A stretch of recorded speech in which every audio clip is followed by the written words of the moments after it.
నమస్కారం ఎవరివన్. మీరు ఎప్పుడైనా అబ్జర్వ్ చేశారా? నార్త్ ఇండియాతో కంపేర్ చేస్తే సౌత్ ఇండియాలో మన కల్చర్ ఇంకా స్ట్రాంగ్గా అలైవ్గా కనబడుతుంది. మన దేశం మీద జరిగిన దాడుల్లో మన కల్చర్ చాలా డ్యామేజ్ అయ్యింది. కానీ సౌత్ ఇండియాలో మన కల్చర్, మన రిచువల్స్, మన టెంపుల్స్ ఇంకా ఇంత స్ట్రాంగ్గా ఉండడానికి one of the main reasons one vision, one mission. దాని పేరు దక్షిణ్ దిగ్విజయ్. సౌత్ ఇండియాలో ఉండే టెంపుల్స్ని, కల్చర్ని, భగవాన్ని ప్రొటెక్ట్ చేయాలన్న ఛత్రపతి శివాజీ మహారాజ్ యొక్క ఆలోచన వల్లే ఈ రోజుకి మన కల్చర్ మనతో ఉంది. ఇన్ఫ్యాక్ట్ మనం ఎంతో భక్తితో కొలిచే శ్రీశైలం మందిరం కూడా ఛత్రపతి శివాజీ మహారాజ్ రీకన్స్ట్రక్ట్ చేయించింది. ఈనాటికి ఆ మందిరంలో ఉండే నార్త్ గోపురాన్ని మనం శివాజీ గోపురంగా పిలుస్తాం.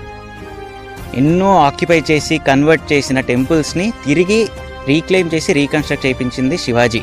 అందులో ఎంతో పవిత్రమైన తిరువన్నమలై టెంపుల్ కూడా ఒకటి. మనం రాముణ్ణి ఈనాటికి గుర్తు తెచ్చుకొని పూజించేది ఆయన రాజనా, ఆయన యోధుడనా, ఆయన దేవుడనా? కాదు.